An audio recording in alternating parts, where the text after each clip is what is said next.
What's good, TikTok and YouTube? Really truly appreciate everybody watching my videos and giving me feedback on them, and I will continue to put out videos. And I'm gonna give you another prison story. It's gonna be two stories in one, two different incidents, but I think I'm just gonna go ahead and put them together. One is about a lot of guys when they go to prison. I'm gonna tell you something, and it's real talk. In prison, when you're a Muslim, it's more like being in a gang. And the reason I say that is because it's a way for a person really to, if you don't want to join a gang, it's a way for you to latch on to something and be protected. You see, and a lot of guys do that. A lot of guys will become Muslim, and then you see them out here on the streets. They're not Muslim anymore. But I had a cellmate, and he was Muslim, and he had been locked up for about 12 years. And he would, they think is we don't eat pork.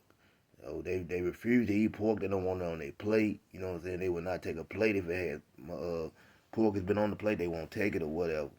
So at nighttime, I would be sitting in the room eating viennas and other stuff that had pork in it. And my cellmate, man, he would be looking and looking. Then he'd be like, "Yeah, let me go ahead and get a little taste of that." So I can always remember, man, my cellmate would eat pork all night. Then I see him in the chow hall with his Muslim brothers. You know what I'm saying?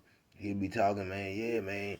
That people got to put that swine down. And I used to be laughing at myself. I just thought it was funny, but I never said anything. But they serious about that pork eating, man. I just wanted to throw that out there. Now I'm gonna get into the real story.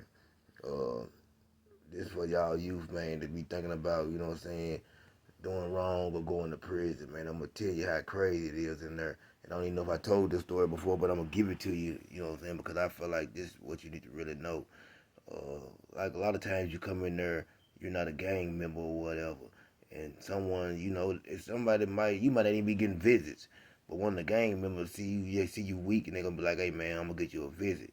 Now, when you go to visit, I want you to get this pack. I want you to take this pack, man, and bring it back. You know what I'm saying? We're gonna have somebody. You know what I'm saying? We're gonna be watching, make sure you get it in, man. So now, what they want you to do, they want you to go in visitation. Now, there's only one way to get this pack back in. Pack probably about, it might be about that big. I've seen packs about that long. You know what I'm saying? They want you now to grease your bottom now. Grease your bottom. They want you to insert this in to your, you know what I'm saying? Into your bottom. They want you to insert this pack. And man, a lot of guys didn't want to do it, but they made a lot of guys do this, man. Go get them packed like that, cause that's the only way it's coming back in. And what I saw was one time a guy, he was going on his own. He wasn't tied into any gangs.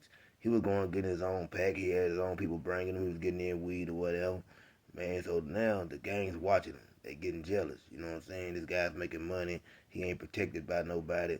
So it's time, you know what I'm saying, for somebody to move. Because believe me, all the gangs are plotting. It just depends on who's going to move first. So what happens is, I watch it. Three guys go to his room. These three guys got, you know what I'm saying, they got knives. They go off in there, you know what I'm saying, they got, I'm going to call them shanks. They got shanks. They go off in there. Man, they strip this guy butt naked. I'm talking about butt naked. The guy says he don't have no pack. They know he got this pack. Guess what they do? Man, they bend him over. One guy puts Vaseline on his hands, goes up in this guy's butt, man, and takes the pack out. This is how crazy things is in prison, man. So I don't know, you know what I'm saying? If that's a life that you want to be a part of, then you go ahead and, do what you're doing. But this is the type of stuff goes on, man. Only the strong survive in there. And I'm telling you, prison, man, is like in itself.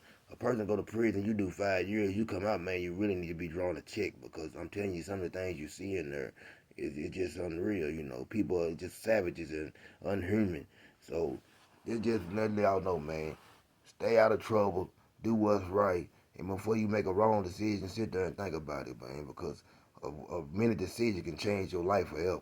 Everybody have a blessed day. Thank you.